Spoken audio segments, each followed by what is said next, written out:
On va vous projeter encore 2 petites vidéos et après on va commencer le débat. Une première vidéo concerne ce que Khadija a réussi à faire. Il y a 3 ans, tu nous avais expliqué que tu aimerais faire des écoles dans des camps de déplacés. Et elle est arrivée à faire ça. Donc il y a une petite vidéo sur ces écoles au Yémen. Et puis une autre vidéo qui montre une mobilisation d'artistes. Donc Marie-Pierre, si tu peux nous envoyer. Oui, bien sûr. D'abord, je vous remercie pour votre présence. Et pour les vidéos qu'on va aller voir, je voulais seulement m'excuser parce que j'ai reçu quelques images au Yémen et j'ai fait ce montage avant de venir ici. C'était rapide, mais quand même, je mets un musique joyeux pour montrer. Vous avez le camp des déplacés. Si là, les enfants l'ont demandé qu'est-ce qu'elles aimeraient bien avoir, elles ont dit en école. Donc, on a fait ce qu'on peut avec cette formidable dame et Alain et Laurence n'est pas là. Ah oui, Laurence. Donc, c'est toute une initiative personnelle qu'on a réussi de collecter un fonds grâce à ces exceptionnels amis. J'ai eu la chance de le voir. Et voilà, et l'école était faite et s'est réalisée. Et vous allez voir ce qu'on a fait pour eux. Voilà.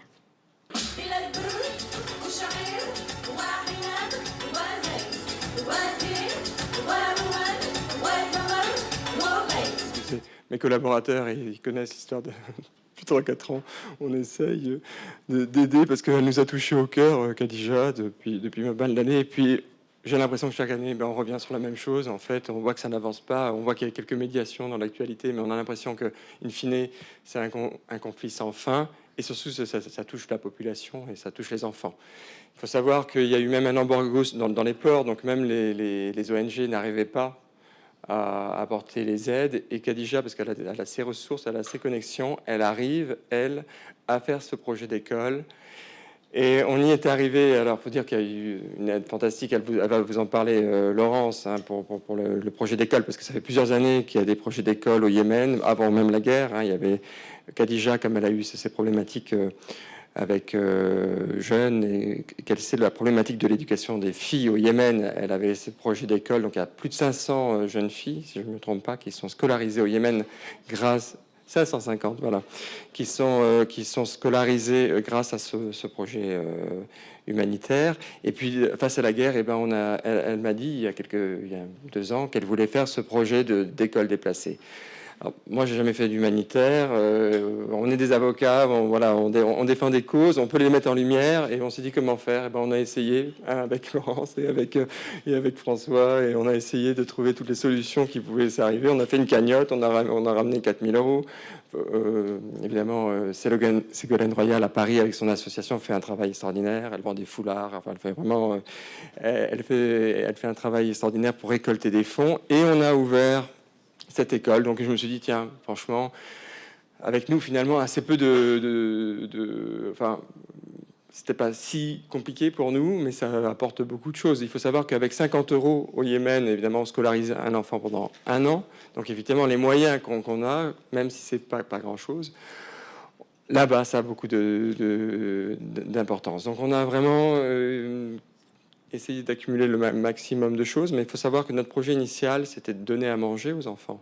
Alors, ce qui était un peu dur, c'était d'entendre ça. On a les écoles, on l'a monté, les tentes, mais on n'arrive pas à nourrir les enfants. Donc voilà, on n'est encore qu'au début de ce qu'on peut faire, et c'est pour ça qu'on essaye d'avoir de l'aide, de l'État, pourquoi pas luxembourgeois, des associations, de la Croix-Rouge. Laurence est aussi très impliquée à Genève et a fait un travail extraordinaire sur Genève. À Paris, et à Luxembourg, on essaye de récolter des fonds. Voilà, c'est un petit peu pour vous restituer un peu le contexte de ça. Maintenant, je voudrais vraiment que vous n'hésitiez pas à poser des questions à la réalisatrice. Peut-être, Marie-Pierre, tu passes le micro, peut-être. Oui. Oui, donc pour expliquer, quand on a fait la connaissance de Khadija, elle nous a dit, moi ça m'a fascinée, elle me dit, je voudrais faire une école éphémère dans un camp de réfugiés. J'ai trouvé ça extraordinaire parce que vous imaginez bien que tous ces enfants qui étaient ou non scolarisés sont dans des camps, vous avez vu, il n'y a rien. Il n'y a même pas d'eau. L'eau est apportée 1 fois par semaine en camion-citerne. Donc, vous imaginez un petit peu. Je ne parle pas de la nourriture, il n'y a pas à manger. Donc, c'est vraiment très délicat. Donc on a décidé qu'il fallait faire quelque chose. Et Radija était partie sur ce camp que vous avez vu. On a dit, bon, il y a 70 enfants, qu'est-ce qu'on peut faire? Et alors l'idée a été de monter un chapiteau, d'acheter des tables, des chaises, des cartables, du matériel pour travailler, de payer un professeur. Ça coûte 1 200 € par année, un professeur, d'accord? Donc je pense qu'en Europe, on peut faire quand même beaucoup de choses. Et on est parti sur ce projet à différents endroits, notamment à Genève. Et on a récolté très rapidement les fonds nécessaires pour ouvrir l'école entre Luxembourg, Paris et Genève. Alors, ce que vous avez vu, les images de l'école, c'est donc la première rentrée qui a eu lieu là au mois de septembre. Il y a 70 enfants, les grands, là ils étaient tous là parce que c'était la rentrée, mais en principe il y a les petits une demi-journée, les grands l'autre demi-journée. Et Radija avait un projet extraordinaire qui était de dire, il faut, ces enfants ont faim, mais en plus il faut les motiver pour qu'ils étudient et que tout le monde soit impliqué. Il faut s'imaginer ce que c'est que la vie d'un camp, hein. C'est pas un endroit où on va, on vient. Et son idée, j'ai trouvé absolument géniale, c'était de dire, on va impliquer à tour de rôle les mamans pour venir préparer un repas dans l'école et on donnera le repas aux enfants à midi pour autant qu'ils viennent à l'école. Ça veut dire que les mamans sont intéressées à ce que leur enfant aille à l'école, les enfants eux-mêmes aussi. Et on a monté le projet. On a réussi à récolter jusqu'à aujourd'hui les fonds nécessaires. Vous avez vu le montage du chapiteau, l'école a commencé. Maintenant, il nous manque le budget pour nourrir ces enfants. Donc, on espère vraiment arriver à faire le nécessaire, parce que c'est très bien d'étudier, mais étudier le ventre vide, c'est un petit peu compliqué quand même. Donc, si jamais vous avez des envies de nous soutenir financièrement en laissant un billet à la sortie ou on peut vous donner des coordonnées bancaires pour faire un paiement, voilà, vous êtes les bienvenus. Sachez que c'est effectivement. Ensuite, Radija a eu un deuxième projet qui est indépendant et qu'elle avait déjà mis en route avant, qui était la scolarisation des filles. Pourquoi la scolarisation des filles? Parce que c'est le seul moyen d'éviter les mariages forcés. Parce qu'une fille qui n'a pas de formation, eh ben, elle ne peut rien faire d'autre que de se marier avec qui on lui dit de se marier. Donc, c'est très important qu'elle puisse avoir et acquérir une formation. Et ça, je veux dire, chacun dans vos pays, il y a sûrement des gens qui font partie de clubs services, comme on les appelle, les Lions, les Rotary, les Kiwani, les je sais pas quoi. Moi, je l'ai fait dans le cadre du Lyonisme à Genève. On a fait une soirée, on a récolté 46 000 € en une soirée. Ça veut dire 12 ans de scolarité pour 75 filles qui sont maintenant assurées, qu'on va verser chaque année. Et là aussi, on a eu la première rentrée scolaire. Et on espère voir, il y a des gens qui ont parrainé, qui ont payé pour les 12 ans pour un enfant. Bien entendu, on peut donner les noms et des visages, mais disons qu'il faut quand même faire attention. Hein. Donc, on va au niveau... C'est pas de la protection des données comme dans l'Union européenne, mais quand même. Mais disons, c'est très important. Mais même 50 €, comme vous a dit Alain, c'est une année d'école pour une fille. Et c'est fondamental pour arriver à les sortir de la situation où elles sont aujourd'hui. Il y avait avant de la guerre déjà que 25% des filles qui pouvaient aller à l'école. Donc ça veut dire 75% qui n'y allaient pas. Donc il faut vraiment faire quelque chose pour ça. Je sais que c'est le même problème dans beaucoup d'endroits, notamment en Afrique. On a Radija, ça veut dire que l'objectif est atteint, que l'argent arrive au bon endroit et que le résultat est concret. Parce que c'est toujours très difficile, vous avez tous certainement essayé d'aider des organisations. Si ça part en frais administratifs et choses diverses et variées, c'est pas très intéressant. Là, la totalité arrive et c'est pas toujours simple parce que, comme vous savez, un pays en guerre, le système bancaire fonctionne pas vraiment très bien, mais on y arrive. Donc, vous pouvez avoir la garantie que les fonds arrivent au bon endroit et sont intégralement utilisés pour soutenir les choses. Donc, je voudrais d'une part vous encourager, si vous voulez nous soutenir tout de suite pour qu'on puisse nourrir ces enfants, et d'autre part, si vous êtes dans des clubs services ou dans votre barreau, vous avez envie d'organiser quelque chose comme ça ou de montrer ce film, Radija elle se déplace, quand on l'appelle, elle vient, et comme ça, vous pouvez aussi organiser une soirée. Je pense que ça motive les troupes, si je peux dire. Voilà. Tu veux dire quelque chose? Je crois que j'ai pas grand-chose à ajouter. Qu'est-ce que je pourrais ajouter d'autre? Effectivement, c'est très important. Oui, j'étais au début avec Radija, effectivement. Il y a deux choses qui sont importantes. Effectivement, avant la guerre, le problème des enfants. et en particulier les filles. C'était notre combat avec Khadija au départ.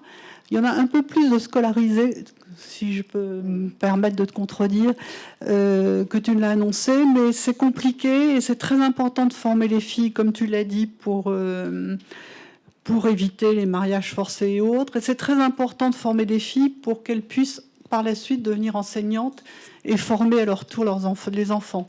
Parce que parfois, les familles refusent d'envoyer leurs filles en classe lorsque ce sont des maîtres qui enseignent. Donc c'est très important qu'il y ait des femmes formées. Voilà, puis alors maintenant il y a la guerre. Donc avec la guerre, évidemment, tout est désorganisé. Les professeurs souvent ne sont plus payés, donc c'est un peu tout devient compliqué. Donc en ville, mais cela dit, comme Laurence vous l'a dit, on a scolarisé 550 enfants encore cette année. Et puis ce projet, donc dans le camp que vous avez vu, qui de façon, je dirais miraculeuse, a pu ouvrir un tout petit peu en retard pour la rentrée, mais très peu. Et tout est en place et ça fonctionne. Et donc, effectivement, on voudrait aussi pouvoir leur distribuer des vivres, parce que vous avez vu les conditions dans lesquelles ils vivent. Et les nourritures, je trouve pas le terme. Il n'y a pas que les nourritures intellectuelles, il faut aussi leur apporter des vivres matériels. Voilà.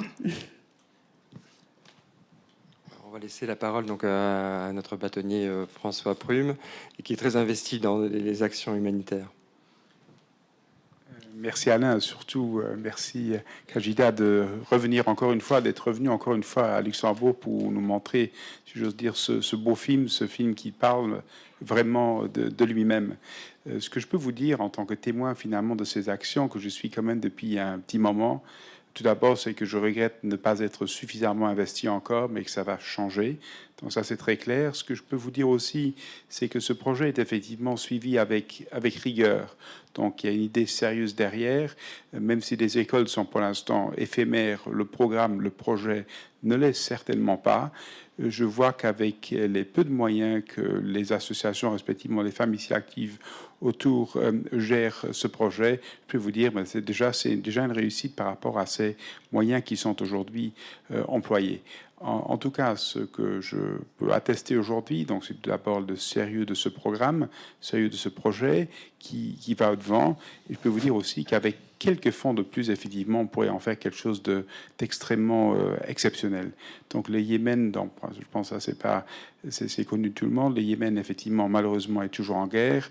La cause des jeunes filles, bien évidemment, dans ce pays est plus difficile encore que celle des jeunes garçons, même déjà en temps de non-guerre.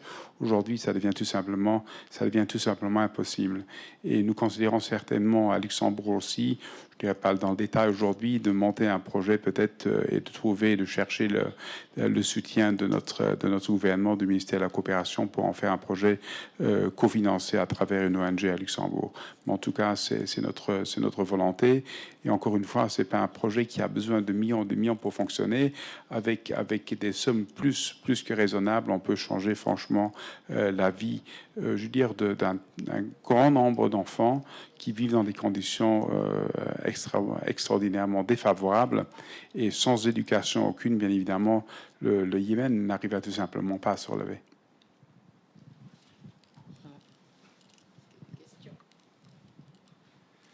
Peut-être, avant d'arriver aux questions, peut-être un mot sur le parcours de Khadija. Donc, elle a été mariée à 10 ans, elle a divorcé à 10 ans. Donc, elle en a fait un film. Elle s'est extirpée de sa situation. Elle a fait des études aux États-Unis. Elle a su changer sa destinée, mais à la suite de ça, elle s'est aperçue qu'il fallait qu'elle aide, qu'elle retourne finalement sa chance, parce que je crois que dans la vie, parfois c'est des parcours, ça peut passer selon la bonne pioche qu'on a. Et Khadija avait la détermination de s'en sortir, donc et maintenant elle essaye par son action humanitaire d'aider les autres. c'est une personnalité, on en voit très douce, c'est quelqu'un, mais elle est extrêmement déterminée et elle arrive à ses fins, mais de façon très douce, c'est comme Gandhi, voilà. C'est une personnalité, et c'est une personnalité très influente. Elle est considérée comme une des femmes les plus influentes du monde arabe, donc ce n'est pas rien. Elle a été sélectionnée pour être jury aux Oscars, à l'Académie des Oscars, donc c'est une très grande consécration, je dirais, de son travail. Elle a été récompensée récemment au Festival de Cannes de Monaco, j'y arrive, et on a la chance d'avoir Monsieur Froissart, qui est donc le secrétaire général de l'association AMAD, qui est une association de protection mondiale de l'enfance, qui est sous la présidence de la princesse de Hanovre. Donc je vais appeler Monsieur Froissart, pour qu'il nous explique un peu pourquoi Khadija a été, enfin, un peu ce festival, le sens de ce prix, et voilà. Bien, merci beaucoup. Ben, c'est avec beaucoup d'émotion qu'on revoit ce film. Donc, je suis le secrétaire général de l'AMAD mondiale, qui est la fondation de la princesse Caroline de Hanovre à Monaco, et qui est une fondation dédiée à l'enfance, à la protection de l'enfance. Et on a été amené à rencontrer Khadija à Monaco, où on a remis un prix spécial du jury de l'AMAD à l'occasion de ce documentaire. Alors, vous l'avez vu, c'est un documentaire lourd de sens. Et la parole des enfants, et je pense que les paroles des enfants sont les meilleurs témoins de ce qu'ils endurent. Et on est confronté, quand on travaille dans le domaine de l'enfance, je l'ai évoqué tout à l'heure, à des choses qu'on ne veut pas voir ou qu'on fait signe de ne pas voir. Parce qu'on touche vraiment, je pense, des problématiques graves qui impactent à la fois l'enfant, mais aussi nos sociétés. Et des témoins comme Radija sont essentiels pour justement mettre le doigt sur ces choses que l'on ne veut pas voir. Et un des rôles de l'AMAD, à travers, au-delà de ces actions de financement, de programmes de développement, à travers l'éducation, la santé, la protection, c'est aussi de sensibiliser, de faire ce plaidoyer.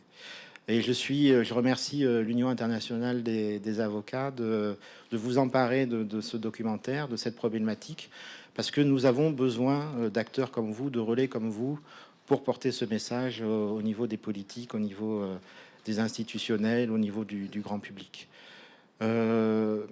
Alors, je suis très sensible à l'appel qui a été lancé, et sans trop m'avancer, on va s'associer bien entendu à ce que vous faites.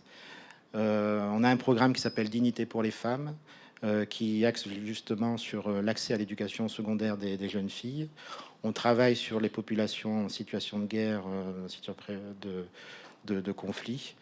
Donc on va vous appuyer, on va appuyer aussi l'Union internationale des avocats et tous les partenaires pour réaliser votre souhait d'accès à l'éducation de ces enfants. Et je lance un appel aux participants ici, et si le gouvernement luxembourgeois ici représenté souhaitait aussi s'associer. Alors, bon, on ne demande pas de signer maintenant, d'engager maintenant. Ah, voilà. Mais ça serait un grand honneur que pour la principauté de Monaco, que je représente. Je suis aussi une casquette ministère des Affaires étrangères à Monaco, que si le gouvernement luxembourgeois souhaitait s'associer à l'initiative, en tout cas, on en serait très, très heureux. Et je crois que toutes les bonnes volontés sont nécessaires de créer le groupe. Voilà. C'est bien grand. Voilà. Alors moi j'avais une première question à Radija, c'est justement parce que ces témoignages justement de ces enfants a été porté au niveau de l'Union européenne. C'était un peu ça le... Oui, vous savez, quand la guerre est éclatée au Yémen, j'étais dévastée. Je ne savais pas quoi faire parce que c'était délibérément caché, personne ne parlait de cette guerre. Donc j'ai fait tout pour y aller et cela m'a pris 2 ans. Et parce que même en temps yéménite, il fallait que je prenne l'autorisation de l'Arabie Saoudite pour rentrer chez moi. Et j'étais rejetée plusieurs fois. Mais j'ai eu la chance, quelqu'un m'a pistonné pour aller avec l'avion humanitaire des Nations Unies. C'est comme ça que je suis rentrée au Yémen, sinon j'aurais jamais allé faire ce film. Et quand je suis arrivée, je sais que je voulais pas tomber dans l'horreur. Et je voulais montrer quand même une lueur d'espoir qui existe encore chez les Yéménites, mais je ne savais pas comment je vais faire. Mais en allant chez moi, j'ai vu ce petit garçon, Ahmed, qui tirait dans l'air. Et elle croyait qu'il peut faire descendre les avions de chasse saoudiens. Et là, j'étais étonnée de voir un garçon qui porte là. J'ai frappé la porte et j'ai demandé à la mère, j'ai dit, ne vous inquiétez pas, il n'y a pas de... Donc, j'ai eu, là, à ce moment-là, j'ai eu l'idée de le faire à travers lui. Et après, on a ajouté son neveu Youssef parce qu'elle est allée pleurer chez sa mère. Et sa mère est venue me voir. Elle dit, mais pourquoi, qu'est-ce que tu avais contre mon fils? J'ai dit, j'ai rien fait. Elle m'a dit, elle s'intéressait à Ahmed et moi, je suis plus intelligent que lui. Il ne m'a même pas remarqué. Et j'ai dit, d'accord, je le prends. Donc, c'était comme ça, Lefty. Et c'est vrai, il était très intelligent. Donc, c'est comme ça, j'ai eu les deux garçons. Et après, c'est incroyable comment les enfants, elles n'ont pas le pudeur qu'on a. Les questions qu'ils posent, elles sont spontanées. On ne connaît pas ces gens-là qu'on est allé le voir. J'ai entendu parler. Je voulais avoir des jeunes, voir comment ils vivent cette guerre. Et je demandais les enfants de préparer leurs questions. Je leur dis, on va voir telle personne et telle personne. Et comme on ne pouvait pas aller faire le repérage parce qu'on était coincé avec la guerre, le bombardement, c'est tout le jour. Donc, on est allé, on avait 2 caméras et les enfants filmaient avec le téléphone que je donnais. Et pourquoi l'Union européenne? J'ai eu cette idée. J'ai dit, voilà, l'Union européenne, ils ont voté, mais ce n'est pas assez, parce qu'il y a l'Angleterre qui va soutenir cette guerre fortement et toujours opposée au vote de l'Union européenne. Et j'ai eu cette idée, donc je présentais aux enfants parler de l'Union européenne, et c'était leur jeu avec les grands, parce qu'ils ont compris qu'est-ce que c'est, et après ils ont allé pour demander d'envoyer un message. C'est comme ça, l'idée était faite et par hasard avec les enfants. Parce qu'on n'avait même pas vraiment le temps de préparer quoi que ce soit. Tout est spontané, on a filmé tout en même temps, et voilà. On était arrêtés plusieurs fois avec les militaires, mais je me suis sans sortir. C'est ça qui fait la force du film, d'ailleurs, sa spontanéité.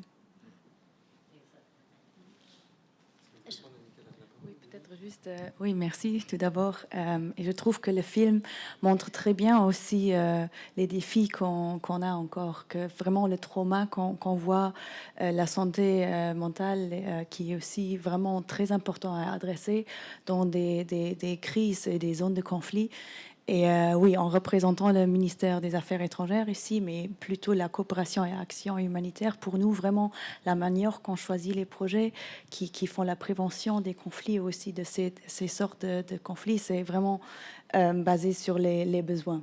Et aussi de voir où sont les conflits qu'on appelle oubliés, sous-financés. Alors c'est impressionnant aussi de voir et d'entendre les enfants qui parlent de leur perception, parce que c'est exactement ça. On doit redonner une perception aux jeunes, et aussi en entendant que vous le faites aussi par l'éducation. Je pense que c'est vraiment ça que les jeunes ils ont besoin.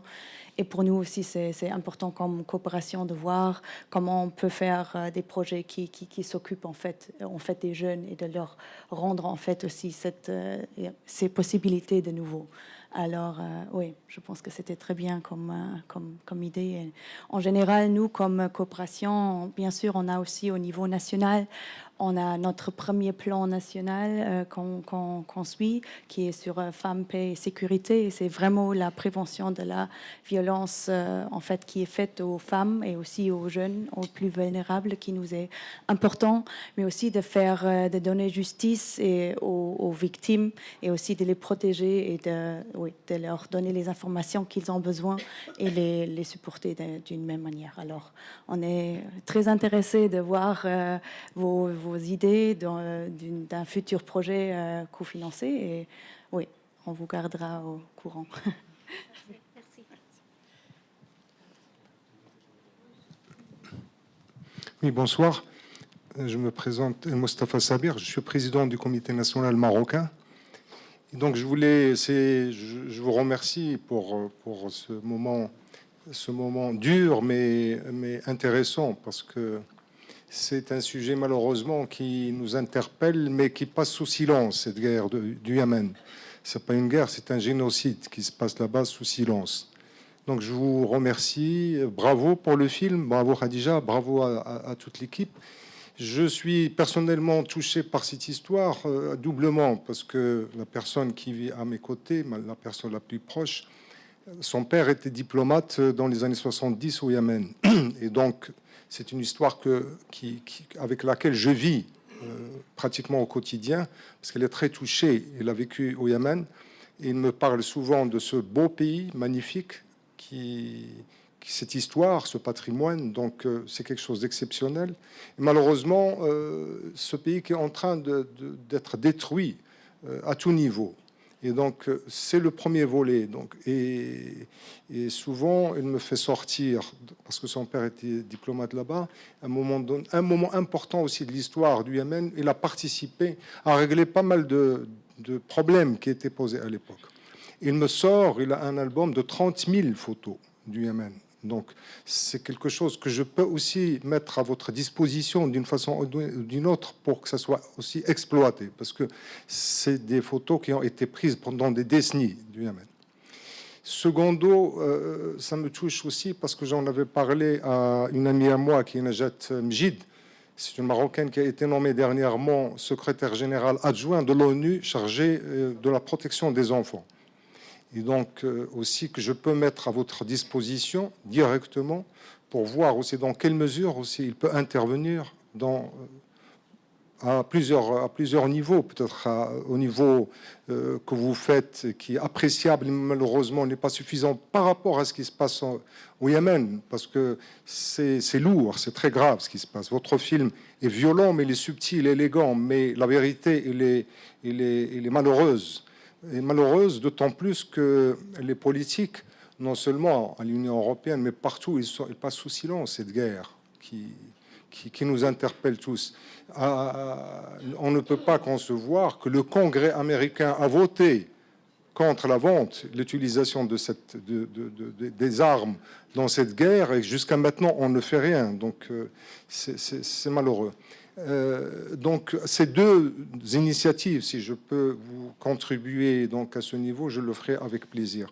Nous profitons aussi de l'occasion parce que le discours du Premier ministre hier était extraordinaire dans le sens où le droit d'avoir des droits trouve son écho aujourd'hui. Donc, c'est le droit non à l'oubli, mais le droit à la survie. Et donc, je pense que ça va directement dans le sens de cette petite réunion, que le Premier ministre peut être sensible, le Luxembourg, d'autant plus que la place qu'il occupe elle est très importante et centrale, pour faire passer aussi ces messages et ce film. Bravo, merci. Et je crois que vous avez ce soir au moins une centaine d'ambassadeurs. Et ça aussi, vous avez réussi à ce niveau. Merci.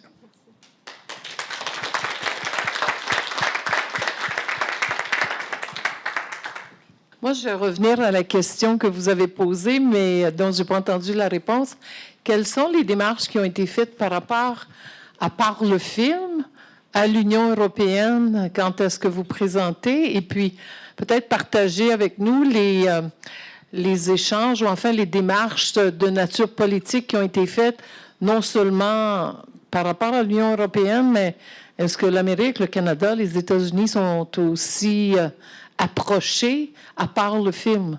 Merci. Oui, j'ai présenté ce film à l'Union européenne et après ce film, la vote est augmentée. Mais malheureusement, on ne peut pas faire grand-chose pour influencer leurs dirigeants. En plus, les États-Unis, la Grande-Bretagne sont pour 100%. Vous venez de dire que le Congrès américain a voté contre, mais malheureusement encore, Trump a vété la résolution. Donc, ça n'était pas marché. C'est toujours ces dirigeants qui soutiennent cette guerre, qui soutiennent des régimes oppressifs et que la guerre continue aussi. On a la pression de ces pays de pouvoir, des pays de puissance comme les États-Unis, l'Angleterre et la France. Heureusement, l'Allemagne, je ne sais pas s'il y a des Allemands ici, les Allemands, le Danemark, la Finlande, ils sont arrêtés de vendre des armes. Mais tant qu'on continue à vendre des armes et à alimenter cette guerre, ça va continuer malheureusement. Donc, chacun de nous, sa voix, sa façon, son action fait quelque chose. Donc, il ne faut jamais céder. Il ne faut jamais dire on ne peut rien faire. On peut faire quelque chose parce que la guerre avant ce film, on n'a jamais parlé en France. Et depuis, ils ont parlé en France et ailleurs, en Allemagne, au Canada, était passé aussi au Canada, était passé partout. Et ça a sensibilisé les gens. Mais maintenant, Ça prenait un mois qu'on a parlé beaucoup et maintenant ça se calme, on ne parle plus. Et il faut continuer à parler, sinon ça va mourir. Là. Voilà.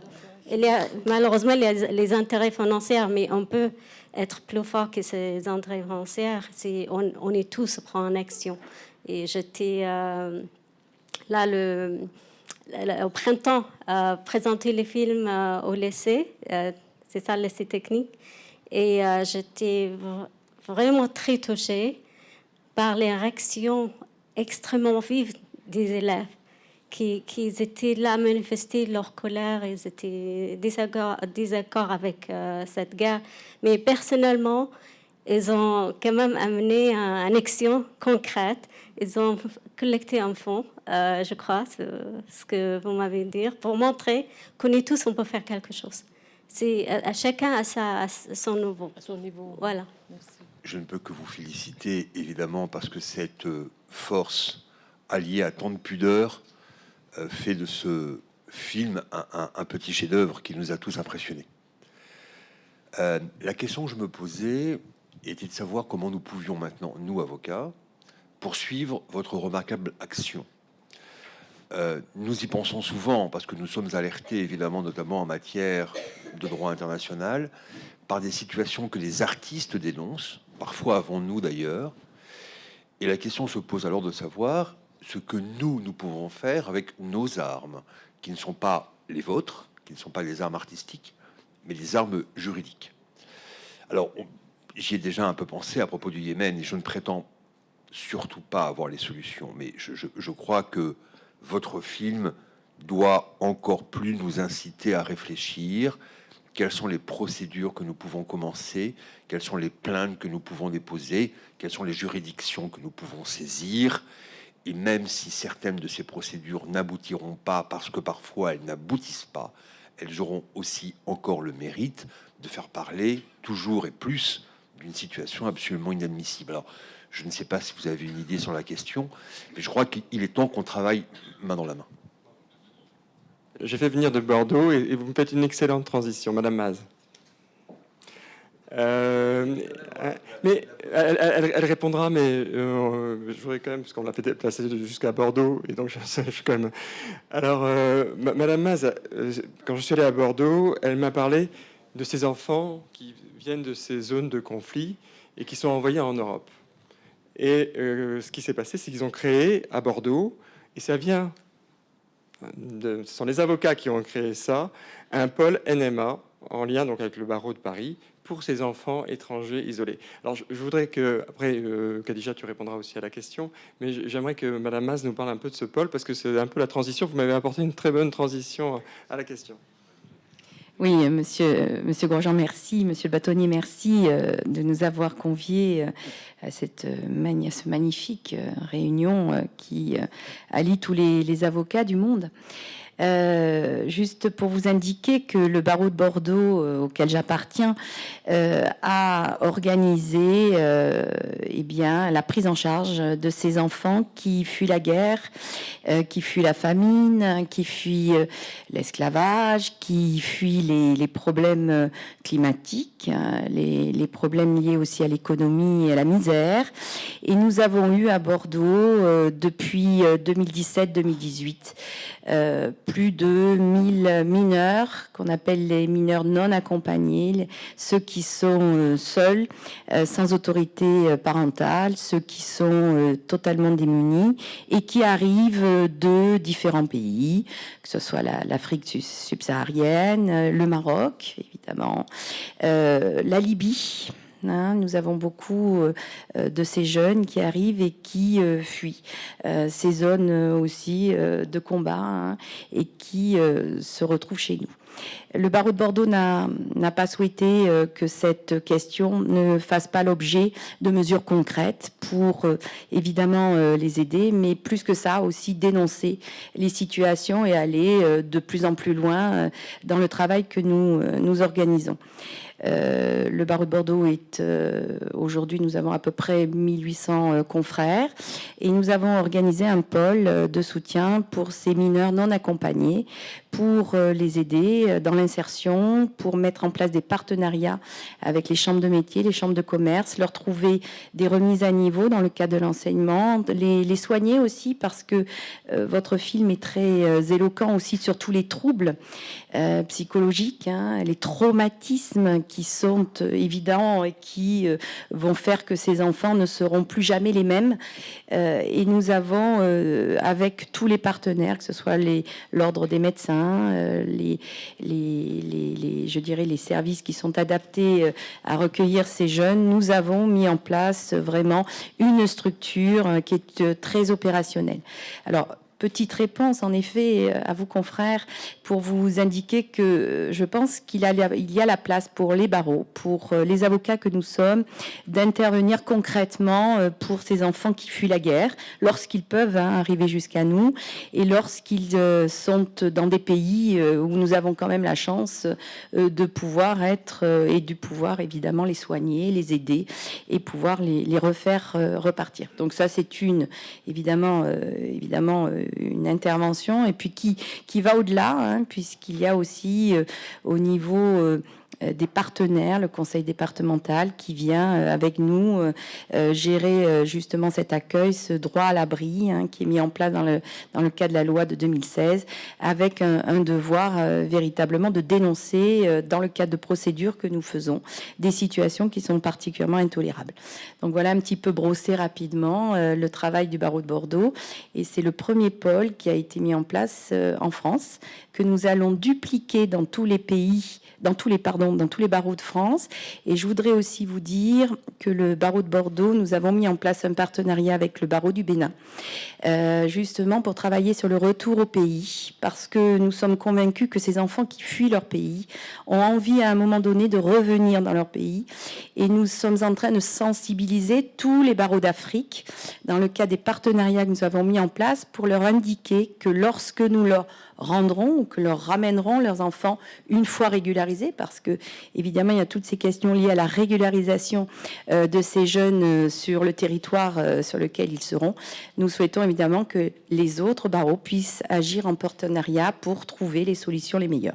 Voilà, sur des mesures concrètes et qui ont aussi, je dirais, des vocations à intervenir sur le plan politique, sur le plan gouvernemental, puisque nous dénonçons notamment actuellement un désengagement de l'État français, dans le cadre de la prise en charge de ces jeunes qui fuient des situations. Il n'y a pas que les mineurs isolés délinquants, il faut aussi savoir que nous avons de très beaux parcours, et on a aussi le parcours d'un jeune garçon de Guinée-Conakry qui s'appelle Alpha Kaba, qui a été kidnappé, qui a été esclave.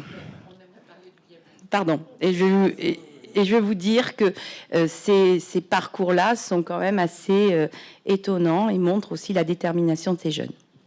Moi, ça me semblait intéressant justement de dire qu'on peut faire des choses là-bas et on peut faire des choses ici. Il suffit juste de se mobiliser. Et on peut tous faire quelque chose, même si on pense qu'on n'a pas de la fibre forcément humanitaire, on peut faire des actions. Tu veux peut-être répondre à la question particulière. C'est ça, c'est ma question. Mais vous avez, en tant d'avocat, vous avez l'arme la plus puissante, c'est la justice. Comment rendre justice à ces jeunes, à ces enfants qui ont perdu leurs parents, leur maison, etc. Qu'est-ce que vous pouvez faire pour leur rendre justice? C'est ça ce qui est important. Parce que les criminels, ils font disparaître, et c'est eux qui, la souffrance, ça va rester toujours sans qu'on leur rende leur justice. C'est ça. Moi, je dirais juste une toute petite chose, c'est que de toute façon, plus on en parle, puisque personne n'en parle, plus ce sera, mieux ce sera. Déjà, tout simplement.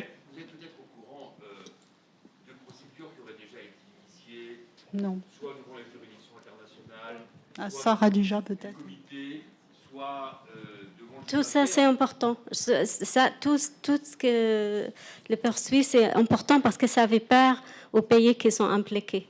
Parce qu'ils croient qu'ils peuvent tout faire dans ce pays parce que c'est un pays pauvre et personne ne va s'impliquer. Mais grâce à vous, grâce aux avocats, à la justice, ils ont peur. Ça va leur faire peur. On parlait aussi de la destruction humaine, mais aussi ils ont détruit la richesse, le patrimoine du pays. Ils ont bombardé 160 site archéologique au Yémen. Qu'est-ce qu'il avait, le site archéologique? On ne sait pas. Donc, elle va tout effacer, les gens et leur histoire.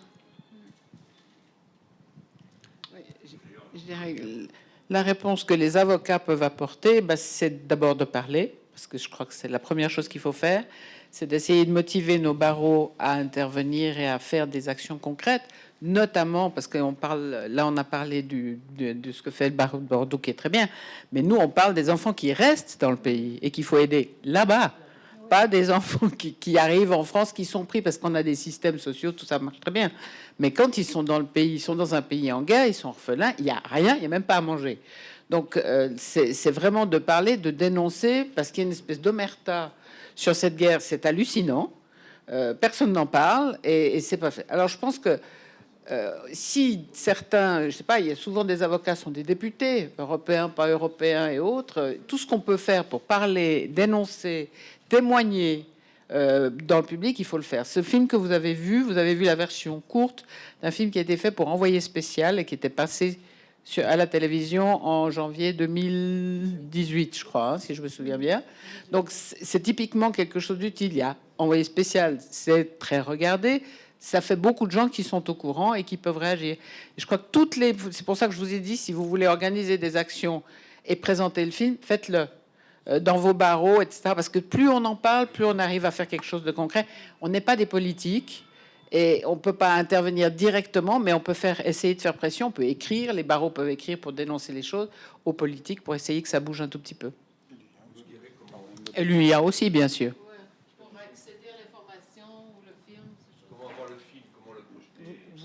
Vous demandez à Alain, à moi, à n'importe qui.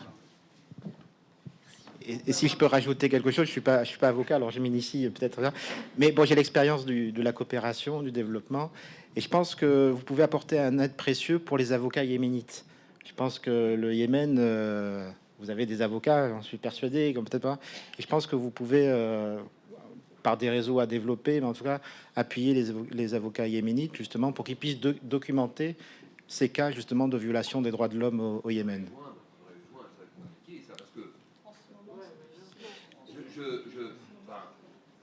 Pardon, excusez-moi, oui. Donc je disais très rapidement qu'il m'est arrivé d'aller rencontrer des confrères dans des pays un peu improbables, mais moi j'aimerais beaucoup qu'on puisse aider nos confrères yéménites, bien sûr, et le Conseil national des barreaux français est très touché, très préoccupé par ces situations, vraiment, je peux vous l'assurer, mais je ne sais pas, je vous avouerai que je ne sais pas du tout comment les contacter. Là, pour le coup, je ne sais pas si vous avez par hasard dans vos relations, mais nous serions très heureux, sachez-le, et l'Observatoire international des avocats en danger, qui doit être toujours aux côtés de ceux de nos confrères qui sont dans des situations aussi difficiles que celles qu'on peut imaginer au Yémen, sera également à leur disposition. Donc, si jamais vous pouvez nous aider, nous serons très heureux, sincèrement. Je ne peux rien promettre sur nos capacités, mais on essaiera, vraiment.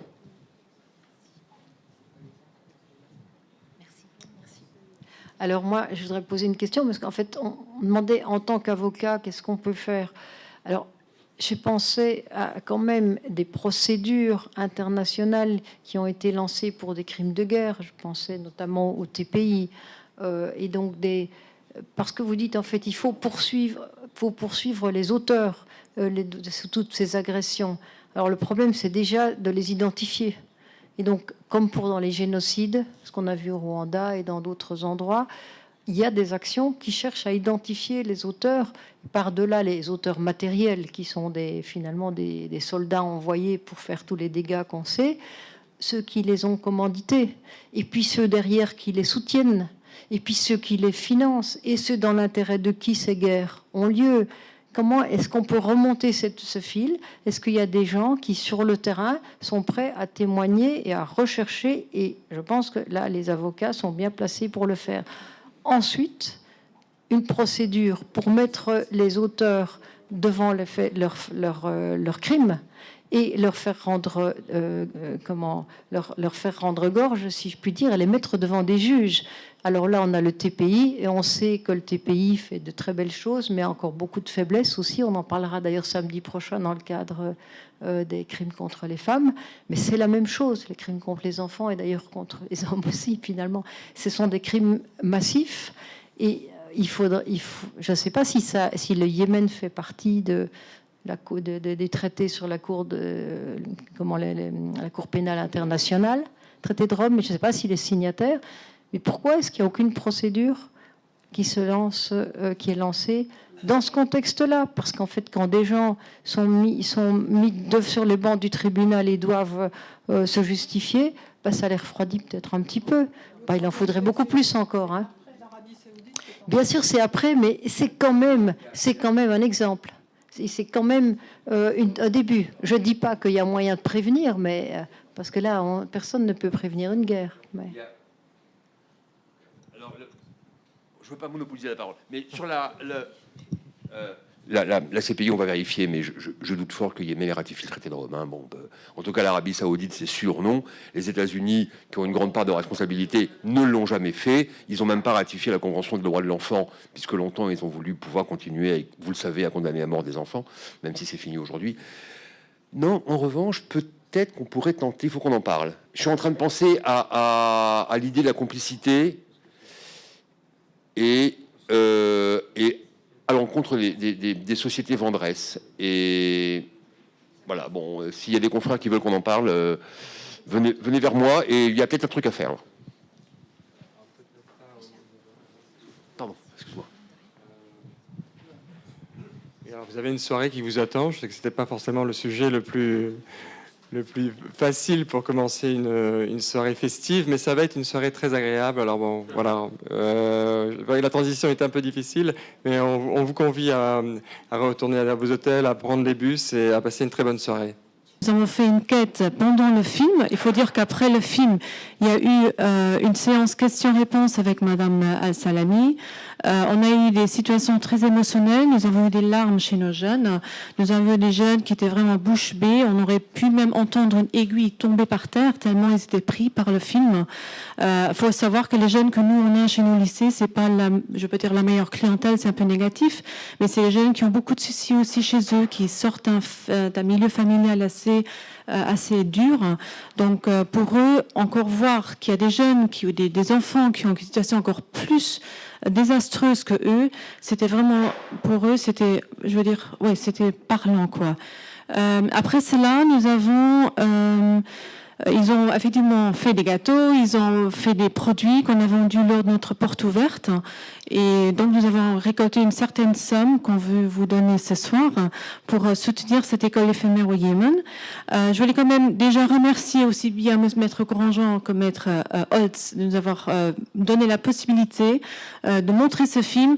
Mais surtout vous, Madame Al-Salami, je crois que vous avez donné à nos jeunes une lueur d'espoir aussi pour eux, de voir, peu importe quelle est ma situation privée, peu importe comment je vis, il ne faut jamais perdre espoir, il faut toujours aller de l'avant. Et votre positivisme a laissé chez nous des traces extraordinaires, une expérience formidable. Merci beaucoup.